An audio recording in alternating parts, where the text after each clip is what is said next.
Hello friends, मैं जमाल और Android tutorial series पे हम काम कर रहे थे ई कॉमर्स एंड्रॉयड एप्लीकेशंस पे। तो लास्ट क्लास में हमने डिस्कस किया था डेटाबेस स्ट्रक्चर के ऊपर, किस तरह से काम करना है, क्या क्या टूल्स हम इस्तेमाल करना है वगैरह वगैरह। तो आज हम स्टार्ट करते हैं उसका फर्स्ट काम। और बिल्कुल पहले ये देखते हैं कि क्या क्या चीज़ें जो हमें चाहिए वो हमारे पास रेडी हैं या नहीं है। ठीक है, तो API के लिए हमने आपको बताया था कि हमें PHP और MySQL की ज़रूरत पड़ेगी। तो इसके लिए हम इस्तेमाल करने वाले हैं वैम्प सर्वर। ठीक है, वैम्प सर्वर, आप इसके लिए XAMPP भी इस्तेमाल करते हो। बहुत लोगों के पास XAMPP होता है तो आप XAMPP इस्तेमाल कर सकते हो। जिनके पास वैम्प है वो वैम्प इस्तेमाल कर सकते हैं। कोई भी सर्वर हो उससे कोई टेंशन नहीं है। PHP MyAdmin उसमें, MySQL उसके अंदर रहना चाहिए। ठीक है, तो आज अपना काम होगा PHP की रजिस्ट्रेशन से हम काम स्टार्ट करेंगे। ठीक है, क्योंकि सारा काम पहले शुरुआत होगा यूज़र से ही। तो यूज़र साइन अप करेगा हमारे एप्लीकेशन से, तो उसके लिए हमारे पास क्या होना चाहिए, API होना चाहिए। और एप्लीकेशन क्या करेगा, उस API को हिट करेगा। चलिए मैं आपको समझाता हूँ, शुरू से समझाता हूँ। तो शुरुआत, ये जो हमारा पूरा प्लेलिस्ट है, सीरीज़ है, वो बेसिकली इस टारगेट को पकड़ के चल रहा है कि अगर आपको PHP नहीं भी आता है तब भी आप ये पूरा सीरीज़ देख के PHP भी जान पाओ और काम कर पाओ। ठीक है, हमारा टारगेट यही है। इसलिए PHP को भी मैं बिल्कुल शुरू से समझा रहा हूँ कि क्या है और कैसे काम करेगा। बिल्कुल शुरू में जब हम अपने एप्लीकेशन को ओपन करेंगे, ठीक है, तो सबसे पहले हमें क्या मिलेगा, साइन अप मिलेगा और लॉग इन मिलेगा। ये दो बटन मिलेंगे, है ना। अगर वो लॉग्ड इन है, ठीक है, तो आगे की चीज़ें देखेंगे। बट सबसे पहले शुरुआत है तो वो तो अपने क्या करेगा, साइन अप करेगा। तो साइन अप करेगा तो हमारा डेटा तो MySQL में स्टोर हो रहा है ना। हमारा सारा डेटा कहाँ स्टोर हो रहा है, MySQL में। वो जो टेबल स्ट्रक्चर हमने आपको दिखाया था वो किसका दिखाया था, MySQL दिखाया था। और एक बात, हाँ, बहुत लोगों ने कमेंट किया लास्ट वीडियो में कि फायरबेस के ऊपर बना दें। तो उन्हें मैं बता दूं कि फायरबेस के ऊपर भी हम बनाएंगे। ठीक है, बट पहले हम MySQL वाला एक पूरा प्लेलिस्ट कवर कर लेंगे, फिर हम क्या करेंगे, फायरबेस के डेटाबेस को पकड़ के भी एक पूरा ई कॉमर्स काम हम करेंगे। क्योंकि उनका डेटाबेस स्ट्रक्चर अलग होता है और ज़्यादातर कंपनीज में आप देखोगे तो ज़्यादा जो कंपनीज हैं वो अपने खुद के डेटाबेस को प्रेफर करती हैं, गूगल के डेटाबेस को प्रेफर नहीं करती है। बस थोड़ा सा ध्यान रखिए। तो आपको MySQL पे भी बहुत अच्छे से फोकस करना है। सो द थिंग इज कि हमारा एप्लीकेशन वो जो यूज़र का डेटा है कहाँ स्टोर करेगा, MySQL में स्टोर करेगा। तो हमारा जो एप्लीकेशन है वो रेट्रोफिट लाइब्रेरी इस्तेमाल करेगा। ठीक है ना, रेट्रोफिट को इस्तेमाल करेगा और ये डेटा को भेज देगा हमारे कहाँ पे, API वाले में, फाइल में, API वाले फाइल में। ठीक है, तो API फाइल मतलब वो PHP का कोड। ठीक है, सिंपल सी बात है। और वो PHP का कोड फिर डेटा को क्या करेगा, MySQL में इंसर्ट करेगा। ठीक है, तो स्टेप क्लियर हो गया आप। तो रेट्रोफिट के थ्रू डेटा PHP कोड में पहुंचा, PHP कोड में MySQL। तो ये चीज़ें तो हमने पढ़ी हैं, दोबारा मैं फिर बताऊंगा। बट जो लोग बिगिनर हैं, एंड्रॉयड सिर्फ डायरेक्टली उन्होंने एंड्रॉयड पढ़ना स्टार्ट किया है, तो उन्हें तो PHP कोड और MySQL नहीं पता। तो पहले ये चीज़ हम अच्छे से समझ लेते हैं आज कि हम कैसे PHP में API बनाएंगे और कैसे MySQL में एक यूज़र को टेस्ट करेंगे कि सक्सेसफुली इंसर्ट हुआ या नहीं हुआ। उसके बाद हम इस वाले सेक्शन को देखेंगे। तो साइन अप हमारा दो पार्ट में डिवाइड हो रहा है। सबसे पहले राइट वाला पोर्शन देखेंगे जिसमें MySQL में टेबल क्रिएट करेंगे, फिर PHP का फाइल बनाएंगे। PHP के फाइल के थ्रू हम डेटा को, यूज़र को, हम एक यूज़र इंसर्ट करेंगे, फिर टेस्ट करेंगे यूज़र सक्सेसफुली इंसर्ट हो रहा है या नहीं हो रहा है एक टूल के थ्रू। उसके बाद सेकेंड पार्ट में हम आएंगे, फिर हम एंड्रॉयड एप्लीकेशन में एक छोटा सा इंटरफेस बनाएंगे साइन अप का, and with the help of retrofit library we will send that code to this PHP code that we are going to develop today। और उसके बाद वो PHP कोड क्या करेगा, MySQL में डेटा इंसर्ट करेगा। तो क्लियर है, कॉन्सेप्ट क्लियर है। नेक्स्ट दो वीडियोस में क्या करने वाले हैं वो क्लियर हो जाना चाहिए। तो अभी ये वाला काम करने के लिए क्या क्या चीज़ें हमें लगेंगी, तो उसमें वैम्प सर्वर हमने बताया कि वैम्प सर्वर ज़रूरत है आपको। और आप कोई भी एडिटर इस्तेमाल कर सकते हो, चाहे वो ड्रीमवीवर हो या दूसरा कोई भी एडिटर जो आपको अच्छा लगे, आप वो एडिटर इस्तेमाल कर लो। कोई परेशानी की बात नहीं है, आपको यही एडिटर इस्तेमाल करना है। ठीक है, तो आज हमारा काम ये वाला पोर्शन में। तो सबसे पहले MySQL। तो MySQL आपको, आप टेबल पे आ जाओ सबसे पहले। तो देखो हमने टेबल ये वाला यूज़र का डिस्कस किया था, ID, name, email, password, mobile address, जो बेसिक फीचर्स थे। ठीक है ना, ये हमें चाहिए होंगे। तो सबसे पहले हम क्या करते हैं, अपने लोकल होस्ट में आते हैं। जैसे ही आप वैम्प सर्वर इंस्टॉल कर लोगे ना, तो वैम्प सर्वर इंस्टॉल होने के बाद आपके इस राइट कॉर्नर पे देखिए ये ग्रीन कलर का आइकन हो जाना चाहिए। अगर वो ग्रीन कलर का आइकन हो जाता है मतलब आपका वैम्प जो है वो एक्टिव हो चुका है। एक्टिव होने के बाद आपको ये लोकल होस्ट ब्राउजर पे लिखना और ये चला आएगा। फिर यहाँ से आपको जाना है PHP माई एडमिन में, ठीक है। PHP माई एडमिन के बाद ये यूजर नेम होता है रूट, डिफॉल्ट पासवर्ड उसका कुछ भी नहीं होता है, ब्लैंक होता है। उसके बाद आपको यहाँ पे लॉगिन कर जाना है। लॉगिन करने के बाद हम जैसा कि फ्रेश नया प्रोजेक्ट बना रहे हैं तो हम एक नया फ्रेश DBMSC ले लेते हैं, डेटाबेस ले लेते हैं और इसका नाम हम ecomdb रख देते हैं, ठीक है। क्रिएट कर लेते हैं, हमारा डेटाबेस क्रिएट हो गया। अब हमें पहला टेबल बनाना है, वो किस नाम से, TBL यूजर के नाम से। आप कोई दूसरा नाम दे दो बट बेटर रहेगा ऑलवेज जो आपका टॉपिक है उससे रिलेटेड नाम रखो, TBL user. Number of field कितने हैं आप यहाँ चेक कर लो। तो 1 2 3 4 5 6 फील्ड है। तो ये और ज़्यादा और ये कम हो सकते हैं अकॉर्डिंग टू योर रिक्वायरमेंट। तो हम बिल्कुल बेसिक एलिजिबिलिटी की बात कर रहे हैं। तो पहला फील्ड हमने आपको बताया था आईडी रहेगा, इंट, ऑटो इंक्रीमेंटेड और प्राइमरी की। ये ध्यान रखिए, आपको ऑलवेज मेंटेन रखना है, first ID, auto incremented, primary की। उसके बाद हम नेम रख लेते हैं, ठीक है। Name, text, user name, text, then password, text. उसके बाद हमने क्या रखा था, mobile and address, that is very important. तो mobile and then ADD address, इन सारे को हम टेक्स्ट कर लेते हैं, ठीक है। Name, user name, password, mobile address और टेबल को सेव कर देते हैं। तो ये हमारा टेबल हो गया तैयार। ब्राउज पे आप क्लिक करोगे तो ये बैकग्राउंड में क्वेरी चलाएगा, select star from table user. और अभी जैसा कि हम देख रहे हैं टेबल में कुछ भी नहीं है, तो ये आपको इस तरह से कुछ, अगर कुछ होता आप इंसर्ट के थ्रू जाके एक डमी डेटा डाल के चेक कर लो कि इसके अंदर क्या है। गो पे क्लिक करो। PHP माई एडमिन का बेनिफिट यही कि आप इसमें एक्शन के थ्रू काम कर सकते हो। SQL वो बैकग्राउंड में खुद ही चला लेता है और प्लस आपको SQL भी लिख के दे देता है। तो देखिए ये SQL है इसका। अब ब्राउज पे क्लिक करते हैं तो कि बैकग्राउंड में ये क्वेरी चल रहा है और ये हमारा आउटपुट है। तो इसे हम क्या करते हैं, ऑपरेशन में जाते हैं और ट्रंकेट कर देते हैं। ट्रंकेट आइडिया होगा आपको क्या होता है, ट्रंकेट और डिलीट में डिफरेंस होता है। होपफुली आपको ये आइडिया हो, अगर नहीं हो तो आप कमेंट में लिखिएगा, मैं बता दूंगा। तो ID, name, user name, password, email, ये वाला पोर्शन हमारा तैयार हो गया। देखिए ये काम हो गया। अब पेंट में आ जाइए, यहाँ देखिए अब क्या करना है। ये MySQL में टेबल तो बन गया। अब PHP का फाइल बनाना है जो कि इंफॉर्मेशन को, जो कि एंड्रॉयड से आएगा, उसको इस टेबल में इंसर्ट कर देगा और टेस्ट भी करेगा कि उस नाम का कोई पहले से तो नहीं है। जो हम प्राइम की फील्ड बनाएंगे उसके रिस्पेक्ट टेस्ट करेगा। ये सारा काम आपको PHP कोड के थ्रू करना है। तो ये काम आज हम करेंगे। और अभी तो हमने एंड्रॉयड एप्लीकेशन नहीं बनाया, तो टेस्ट कैसे करेंगे कि वो है या नहीं है। तो यहीं पे हम सारा चीज़ एक टूल इस्तेमाल करेंगे हम। That tool is this postman.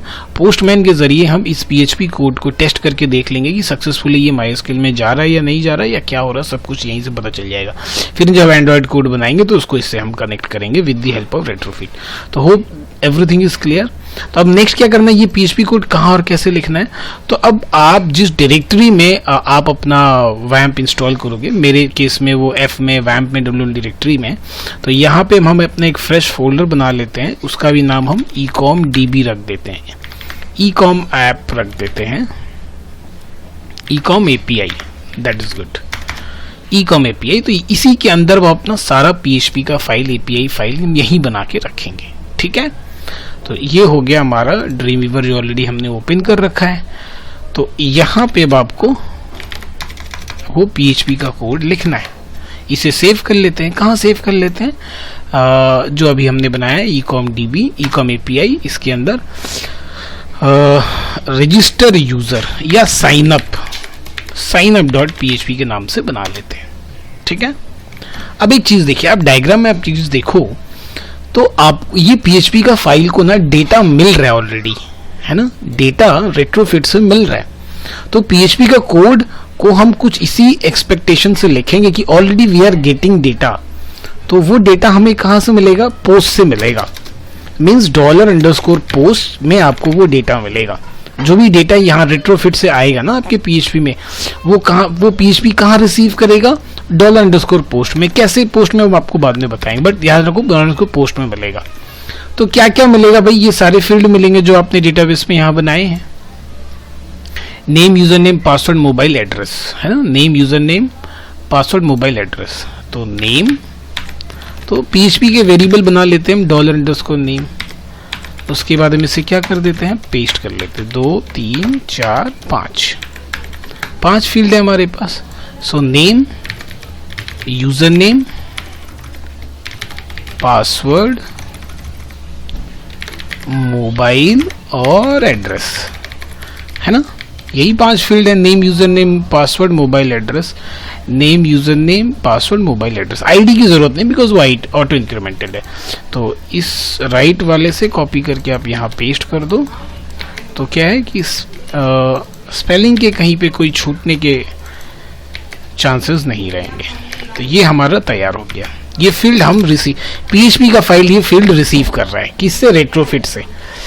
Retrofit से कैसे भेजेंगे मैं नेक्स्ट वीडियो में देखेंगे, मतलब नेक्स्ट पार्ट में देखेंगे।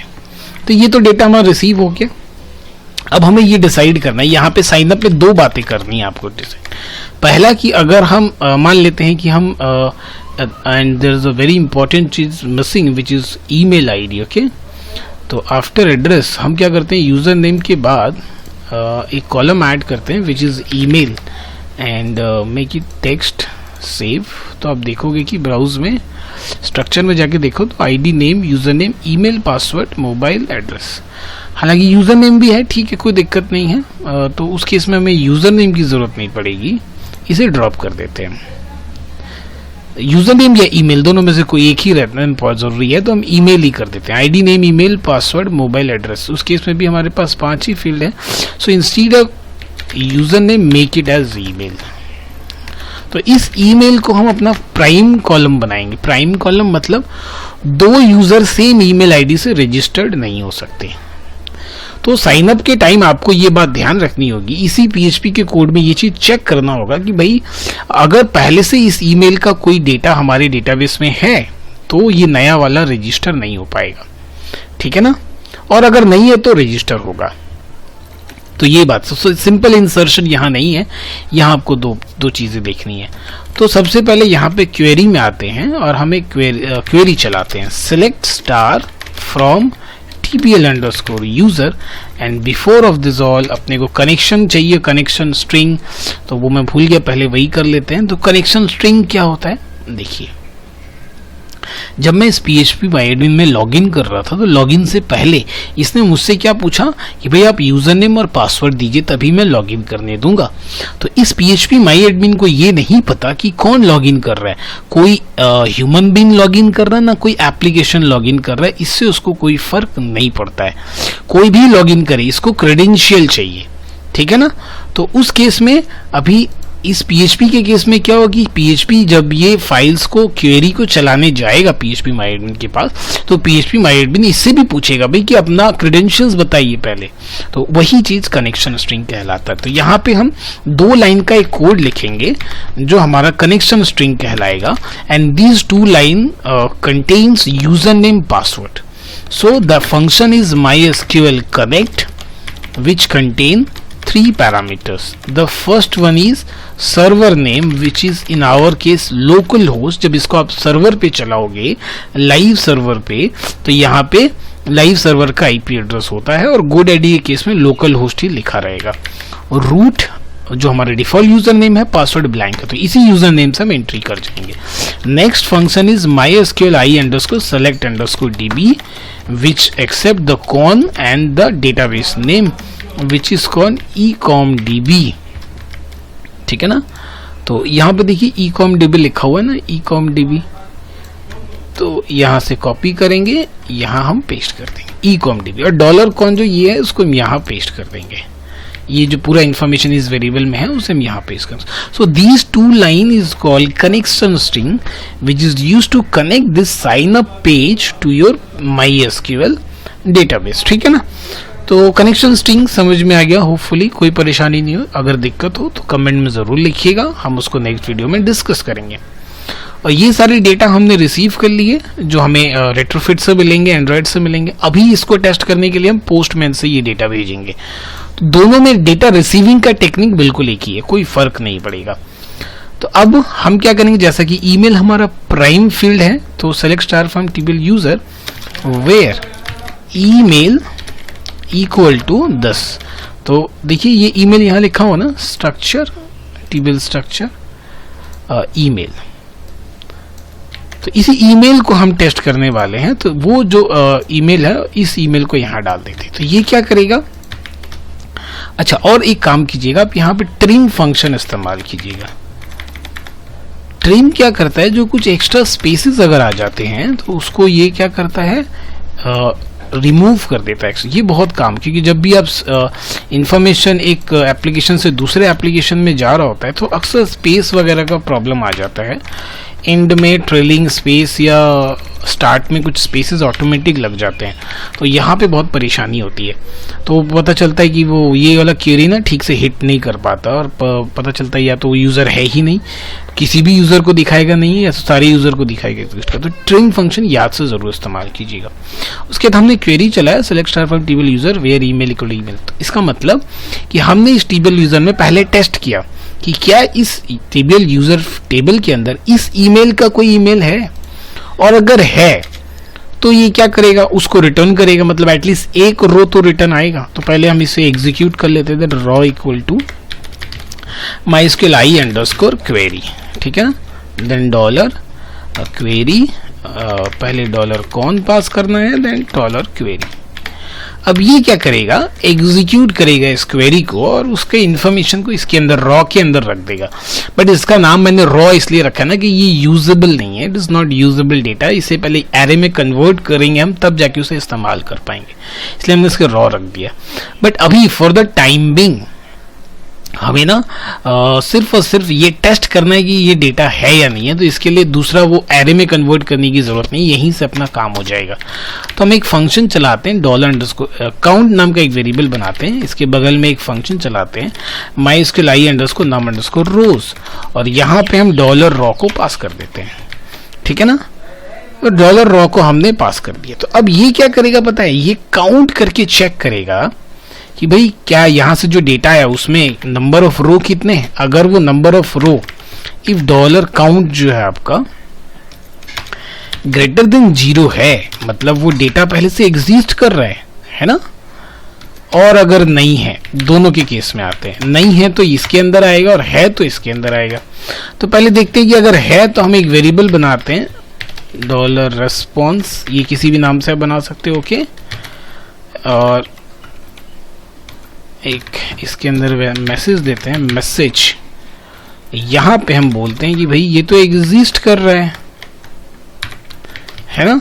तो ये डिसाइड एग्जिस्ट कर रहा है, तो अब इस मैसेज के रिस्पेक्ट में एंड्रॉयड एप्लीकेशन में हम डिसाइड करेंगे कि अगर वो सर्वर से मैसेज जो आया है वो एग्जिस्ट वर्ड है तो हमें क्या दिखाना है यूजर को, बाकी अगर कुछ और आता है तो क्या दिखाना है। तो ये एपीआई का इतना ही काम था कि अगर एग्जिस्ट है तो यहाँ से बस एग्जिस्ट इस मैसेज वेरिएबल के अंदर एग्जिस्ट लिख के इसे रिटर्न कर देना, जेसन बना के इसको वापस कर देना। और अगर नहीं है, मतलब फर्स्ट टाइम साइन अप कर रहा है, तो भाई उसको इंसर्ट कर देना, रजिस्टर कर देना है ना। तो एक और क्वेरी चलेगा, तो क्वेरी 2 नाम दे देते हैं हम इसका।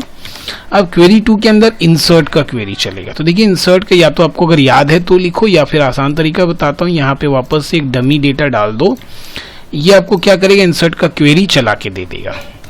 अब यहाँ आते हैं, यहाँ पे हम इस तरह से उस क्वेरी को लिख देते हैं, और ये जो डमी डेटा है, इस डमी डेटा की जगह पे जो ओरिजिनल वैल्यूज हैं, जैसे डॉलर नेम ये डाल दिया हमने, फिर डॉलर ईमेल ये डाल दिया हमने, डॉलर पासवर्ड ये डाल दिया हमने, डॉलर मोबाइल ये डाल दिया हमने, और डॉलर एड्रेस ये डाल दिया हमने।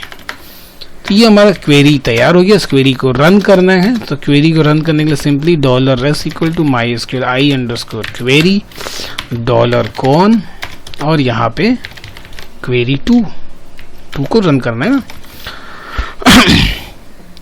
तो अब ये एग्जीक्यूट हो गया। एग्जीक्यूट हो जाने के बाद रेस में ना ट्रू या फॉल्स जाएगा। अगर ये सक्सेसफुली एग्जीक्यूट हो गया तो रेस्ट में ट्रू जाएगा, और सक्सेसफुली नहीं हुआ तो रेस्ट में फॉल्स जाएगा। तो अगर रेस्ट का वैल्यू इक्वल टू ट्रू है ना, तो वापस से वही रिस्पॉन्स वाला जो वेरिएबल, क्योंकि एक ही वेरिएबल क्रिएट होगा उसमें ये मैसेज जाएगा। रिस्पॉन्स के अंदर मैसेज एक एरे वेरिएबल है ये, इसके अंदर हम क्या डाल रहे हैं, इसके हम डाल देते हैं कोई भी एक छोटा सा मैसेज, इंसर्टेड, बिल्कुल छोटा रखेंगे ताकि एंड्रॉयड में से मैनेज करना फिर आसान होगा। एल्स अगर फॉल्स होता है तो कोई एसक्यूएल का कुछ प्रॉब्लम होगा, क्वेरी होगा, तो यहाँ पे हम दे देते हैं फेल्ड। तो अल्टीमेटली ये जो पूरा एपीआई है ये 3 बातें रिटर्न, अच्छा उसके बाद ये हमारा काम बन गया। अब ये जो रेस्पॉन्स मैसेज है ये तो जाएगा नहीं, जो एप्लीकेशन को रेट्रोफिट को क्या चाहिए, जेसन चाहिए। तो इस रेस्पॉन्स मैसेज को हम क्या करेंगे, जेसन में कन्वर्ट कर देंगे। तो हम यहाँ लिखेंगे इको जेसन अंडरस्कोर इनकोड, और यहाँ पे सॉरी मिस्टेक हो गया, और यहाँ पे डॉलर रेस्पॉन्स। तो ये क्या हुआ, जो भी वेरिएबल हमारा तैयार हुआ उसको ये जेसन में कन्वर्ट कर दिया। अब ये जेसन रेट्रोफिट वापस लेके चला जाएगा एंड्रॉयड के पास।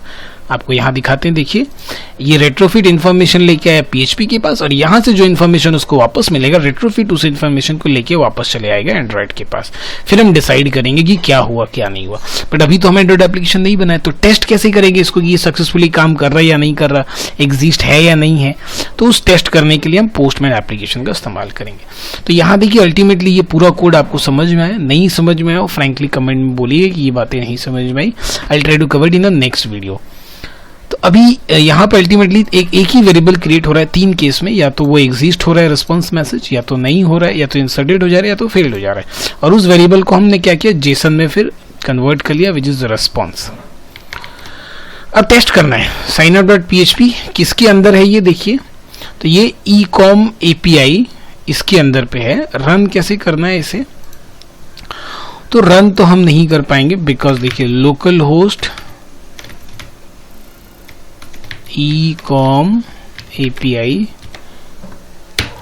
ये क्या करेगा पता है आपको, ये उसको एक्सप्लोर करके दे देगा। देखिए signup.php, क्योंकि अब हम जैसे इस पे हिट करेंगे ना, तो हिट करते ही ये जो फाइल है ये खोजेगा डेटा, क्योंकि हमने लिखा भी डॉलर पोस्ट में आपको डेटा मिल रहा है। तो ये क्या करे, ये फाइल डिमांड करेगा, नहीं मिलेगा तो एरर खाएगा, इसलिए हम इसे डायरेक्ट रन नहीं कर सकते, हम पोस्टमैन में जाएंगे। तो हमने इसे खोला क्यों, क्योंकि हमें से यहाँ से URL मिल जाएगा।